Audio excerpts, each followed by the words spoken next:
આ દેશમાં ગરીબો માટે, મજૂરો માટે ખૂબ જ આશીર્વાદરૂપ જે કાયદો હતો, જે કાયદાથી ગરીબ લોકોને રોજગારી મળતી હતી, એવી મનરેગા યોજના મહાત્મા ગાંધીજીના નામથી જોડાયેલી આ યોજના હતી.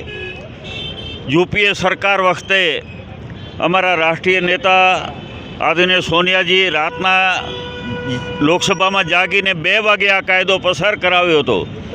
જેમાં જે કાયદો પસાર કરાયો એનો મૂળ વિચાર કે કોઈ પણ ગરીબ વ્યક્તિ રોજગારી વગર ન રહી જાય, ઘર બેઠે રોજગારી મળે અને લોકોને કામ મળી રહે ઘર બેઠે, એના માટેનો આ કાયદો બનાવેલો હતો.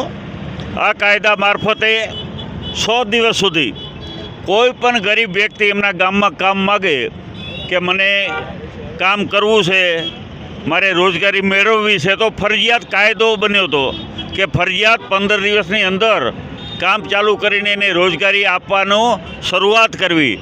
અને આ કાયદો ખૂબ આશીર્વાદરૂપ હતો.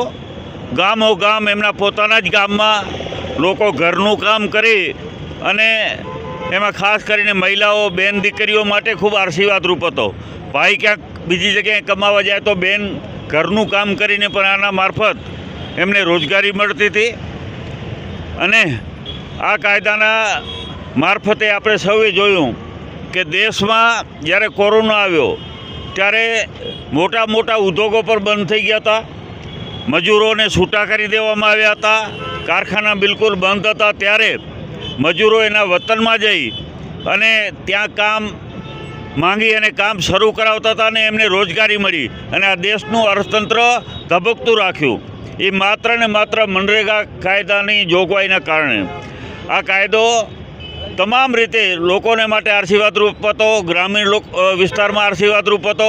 અને ખાસ કરીને પંચાયતો જે કામ નક્કી કરે કે અમારે આ કામ કરવા છે, આમાંથી એ કામો પંચાયત કરાવી શકતી હતી.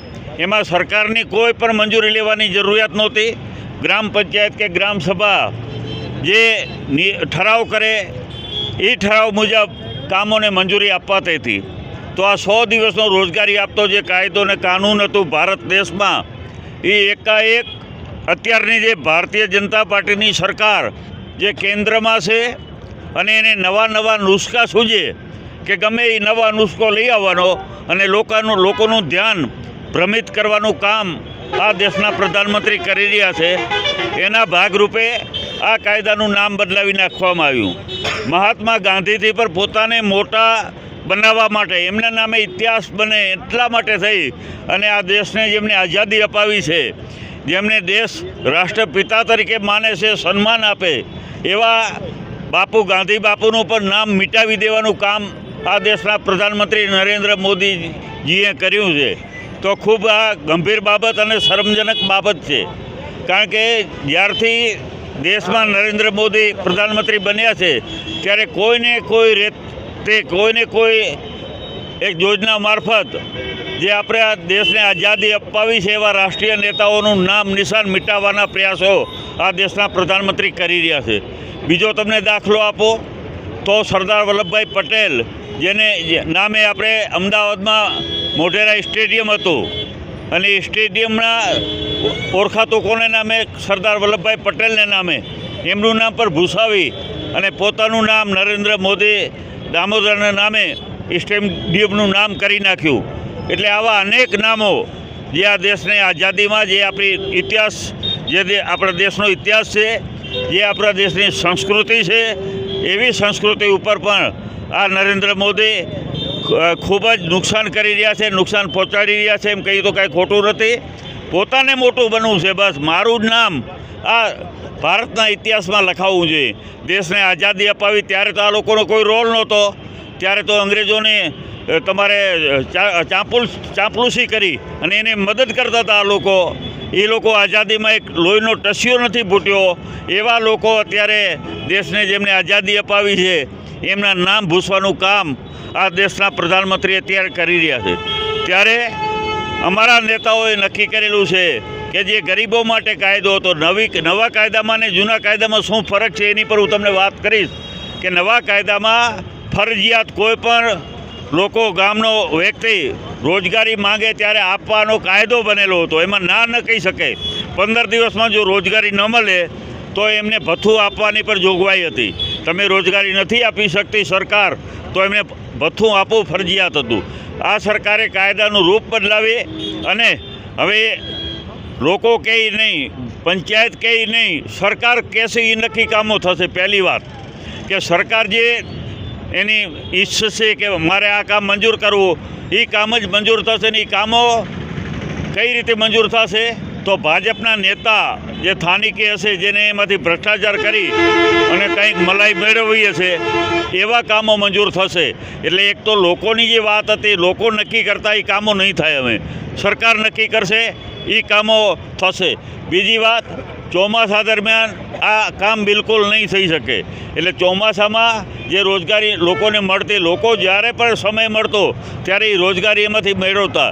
તો આના કારણે થઈ અને લોકોને ચોમાસામાં બિલકુલ રોજગારી એમને બંધ કરી દેવામાં આવી. પછી અનેક એવા એમાં નિયમોમાં બનાવ્યા છે કે તમને ધીરે ધીરે આ યોજના બંધ થઈ જાય એવું કામ અત્યારે દેશના પ્રધાનમંત્રી કરી રહ્યા છે. પહેલાં કાયદામાં એવી જોગવાઈ હતી કે 90% કેન્દ્ર સરકારના હતા અને માત્ર 10% જ રાજ્ય સરકારનો હિસ્સો હતો. એટલે 90% હતા એટલે કામો થતા, ગ્રાન્ટો આવતી. હવે નવા કાયદા મુજબ 60% કેન્દ્ર સરકારના અને 40% જો જે તે રાજ્ય સરકાર આપશે તો જ આ કામો શરૂ થશે. હવે રાજ્ય સરકારને પોતાની કામો કરવા માટેની ગ્રાન્ટો નથી, પોતે મોટી મોટી લોનો લઈને રાજ્ય ચલાવે છે. એ તમને આ મનરેગામાં ક્યાંથી પૈસા આપશે? એટલે આ ધીરે ધીરે જે નરેન્દ્ર મોદીની ક્યાંક ને ક્યાંક ઈચ્છા એવી છે કે આ યોજના જ બંધ કરી દેવી. લોકોને, ગરીબોને જે રોજગારી આપવાનું કામ જે કોંગ્રેસની ને યુપીએ સરકારે કરેલું હતું એ કામ બિલકુલ બંધ કરી અને આ યોજના ધીરે ધીરે બંધ કરી નાખવી, ખતમ કરી નાખવી. કારણ કે રાજ્ય સરકાર એવું કહેશે કે અમારી પાસે ફંડ નથી તો કેન્દ્ર સરકાર ફંડ આપવાની નથી. તો આ હકીકતને ધ્યાનમાં રાખી અત્યારે આખા દેશમાં આ મનરેગા કાયદા હેઠળ લોકોને રોજગારી મળતી હતી, લોકોને ઘર બેઠે કામ મળતું હતું. એ આ સરકારે ધીરે ધીરે બંધ કરી નાખશે અને સરકાર ધારશે એવા જ કામો થશે ને એમાં જે ભ્રષ્ટાચાર કરી અને ભાજપના નેતાઓ, ભાજપના મળતિયાઓ કામ કરે એવા કામો જ મંજૂર કરશે. તો આનો વિરોધ છે. આજે સમગ્ર દેશમાં કોંગ્રેસ પક્ષે જે ગરીબોને આ સરકાર અન્યાય કરી રહી છે, જે ગરીબોની મજાક બનાવી દીધો છે, એના માટે થઈને લડાઈ લડવાની છે.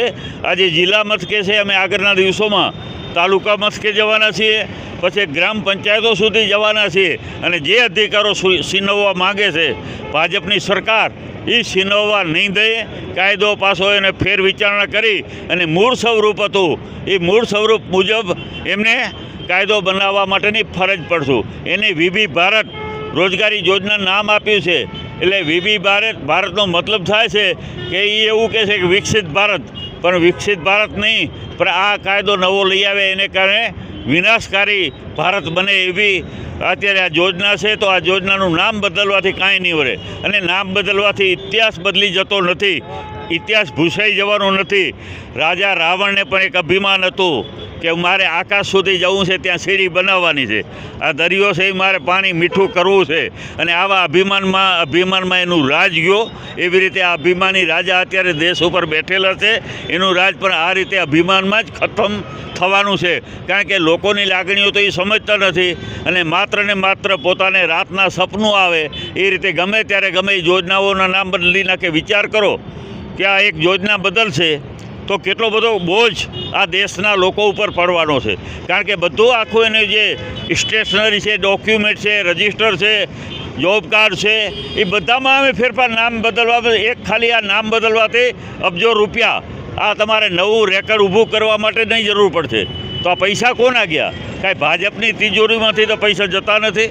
પૈસા છે એ જનતાના પૈસા છે, ગરીબ લોકોના ટેક્સના મારફત સરકારની તિજોરી સુધી જાય છે અને એના મારફત અત્યારે લોકોને રોજગારી અપાતી હતી. આ સરકાર માત્ર ને માત્ર ઉદ્યોગપતિઓની સરકાર છે. ઉદ્યોગપતિઓ માટે બધી યોજનાઓ બનાવે છે, બાકી ગરીબો માટેની યોજનાઓ આ સરકાર ધીરે ધીરે બંધ કરતી જાય છે.